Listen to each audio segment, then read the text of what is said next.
the truck is here. Everything is good. So I just came from a coffee shop, and I want to show you guys what I have here. So a little bit of a mess, but I think it's a good setup for a home-based freight broker or freight agent. But before we do that, I want to say that now I have coffee. You know, since they're gonna take my truck away, so the Hellcat is coming probably in a couple of weeks. I'm gonna park it, so I won't have a vehicle. I cannot go to Starbucks unless I get like a Uber or something, or rent a car. And so I just bought on Amazon. I bought a Keurig coffee maker, and I went to a grocery store and I got these different style of coffee. This one has 30 of those pots, whatever they're called. Yeah, 24, you know. It's not cheap, but I don't drink that much coffee. But at least now I'll have a fallback option if I cannot get to Starbucks. And I'm trying to eat more protein. And this is, you know, a struggling beginner of a freight broker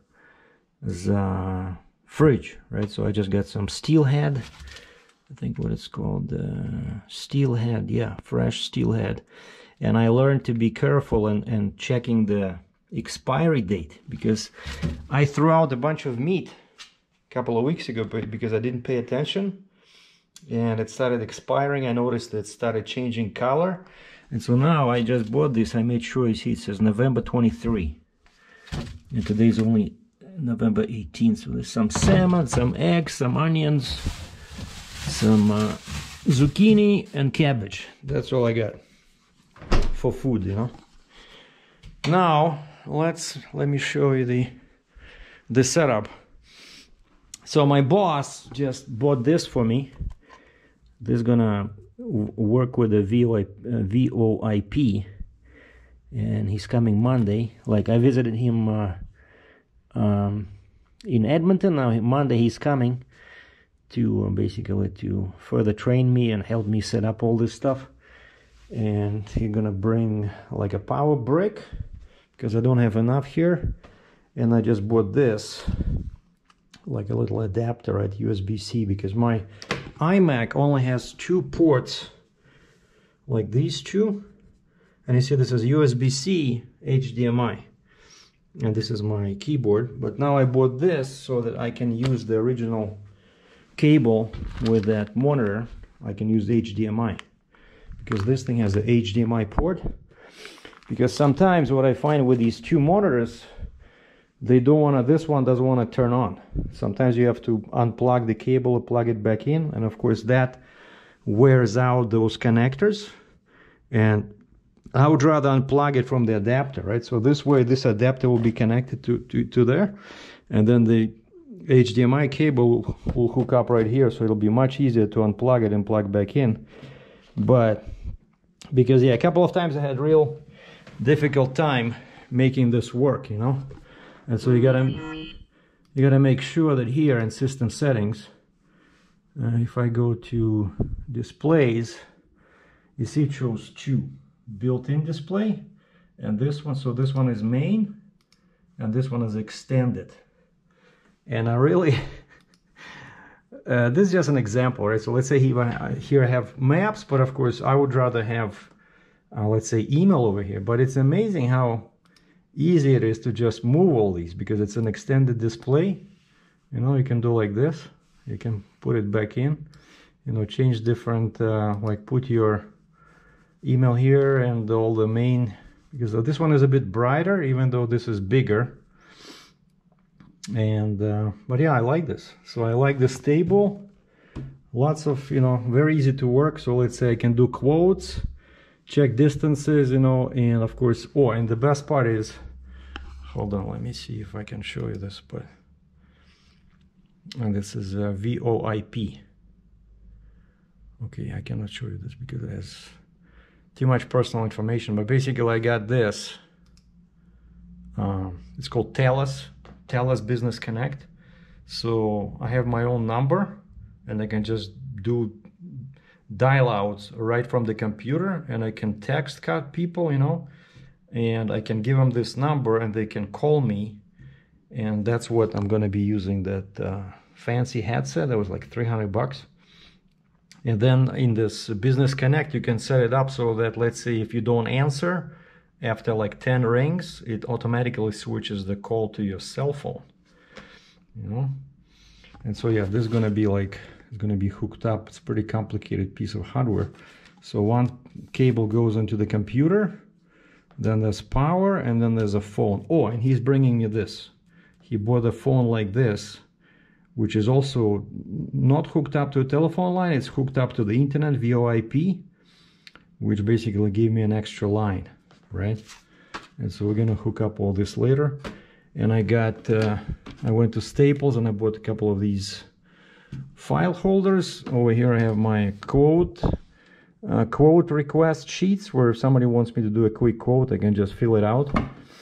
And then I just got my my business cards from my logistics company with my name and everything. And there you go. So that's all I need, right? So cell phone, VoIP, then we'll have the headset, and this light is pretty cool. No? And it moves. Also, my boss got it from Amazon for me. And so yeah, the coffee maker is coming tomorrow, because my boss is a big coffee drinker, and he says, and he knows that I didn't have a coffee maker here. He says, you want me to bring coffee? Or I said, no, hold on. So I did some research. I always like this Keurig setup where, you know, no mess. You just use these pots, right? Even though they're a bit expensive, but again, I don't drink that much coffee, so for me it's perfect. And so that's why I got all these different styles for my friend, kind of like to impress him, you know. And so Monday he'll be here and we'll just review my setup, and I continue reaching out to potential shippers, because that's the most important task for me as a broker or agent. Is kind of like real estate, right? Same idea. So you need to find people that sell houses so that you can, you know, sign an agreement with them and then find buyers, right? So the same thing here. I'm looking for people that have equipment to move, so I can sign some kind of agreement with them, and then I help them find trucks to move that equipment. So you're in between. So exactly the same deal as an real estate, where you have to deal with both sides, right? So that's what's going on. And of course, one thing I gotta live with is the difference in time zones, because I'm on Mountain Time, and lots of potential shippers and customers are on the East Coast. For example, now it's 2:30 p.m. over here, but it's already 4:30 p.m. in Ontario, right? And I wanted to call somebody, but then I realized today's Friday, and I'm pretty sure there are not going to be too many people sitting in offices on Friday night at 4:30. So I'm gonna call them Monday. I was thinking about one shipper that I moved a bunch of machines for, and I cannot find the email address anywhere. It's not listed on their website. And I tried just sending some generic emails, you know, using the generic contact form. No reply.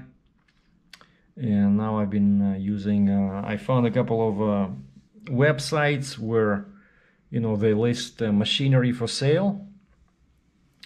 And I was reaching out to equipment dealers via email. And so once again, if you guys, if you are an equipment dealer or shipper or heavy haul carrier, just use the link in the description under this video, and I'll be happy to add you to my database of shippers and carriers. And one thing I learned is that, turns out, you know, I was saying that, yeah, there's an email link on my main page on YouTube, but turns out it doesn't show if you're browsing YouTube like most people do from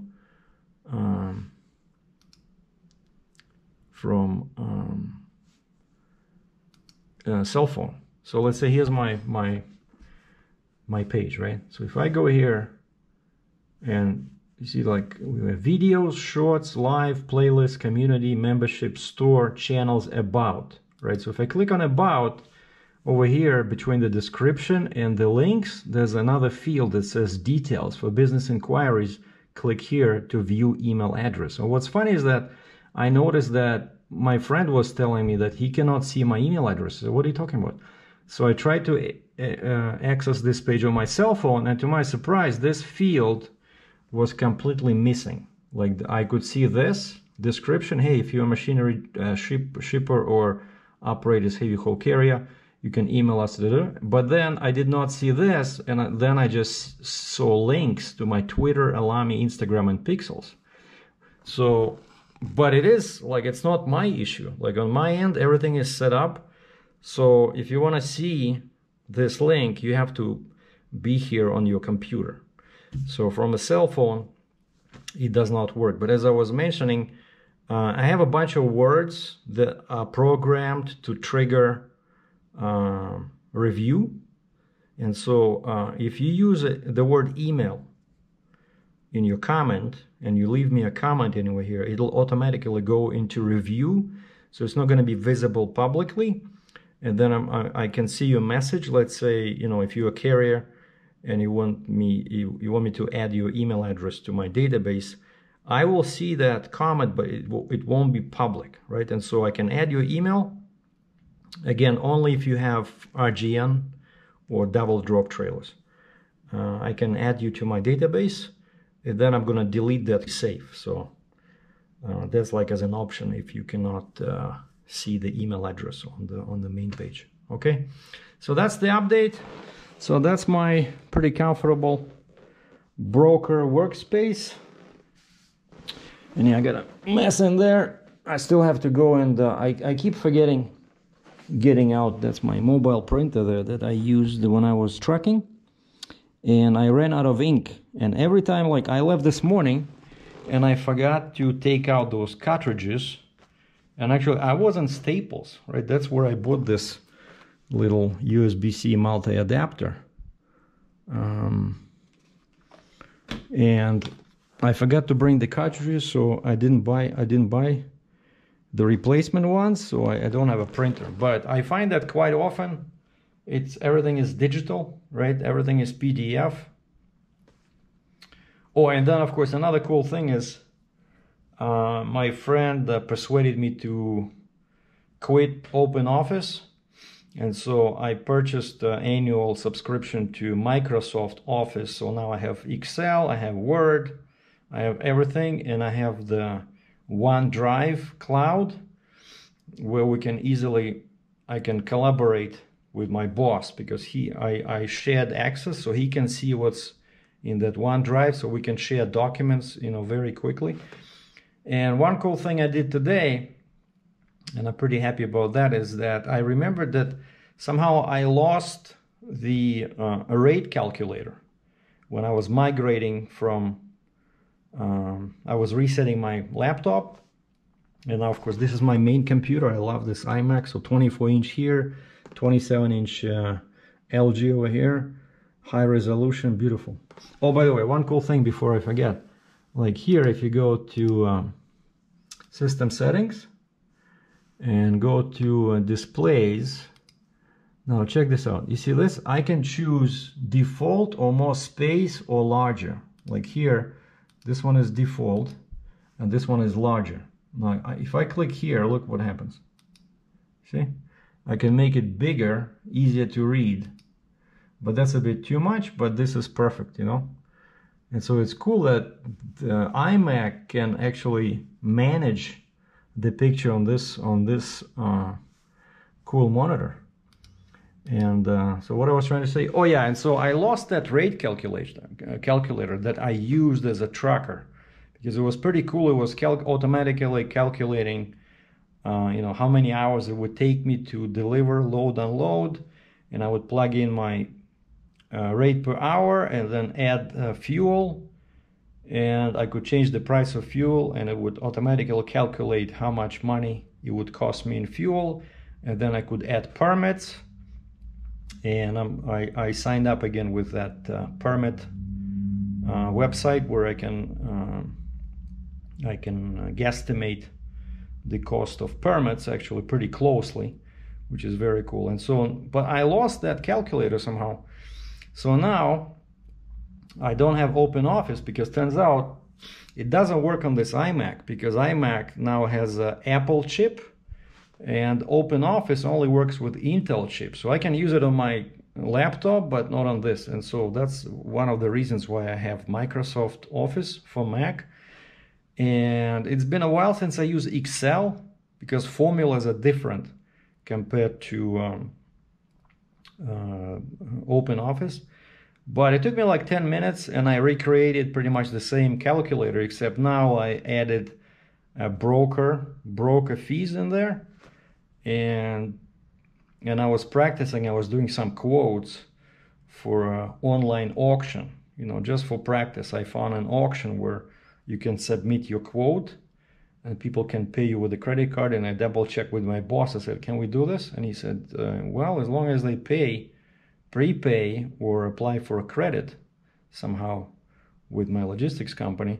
And they do have an option there, like pay with a credit card or PayPal or whatever. And I chose, like, they give me an option. So how do you want them to pay? And I said, before pickup, just you have to pay, you know.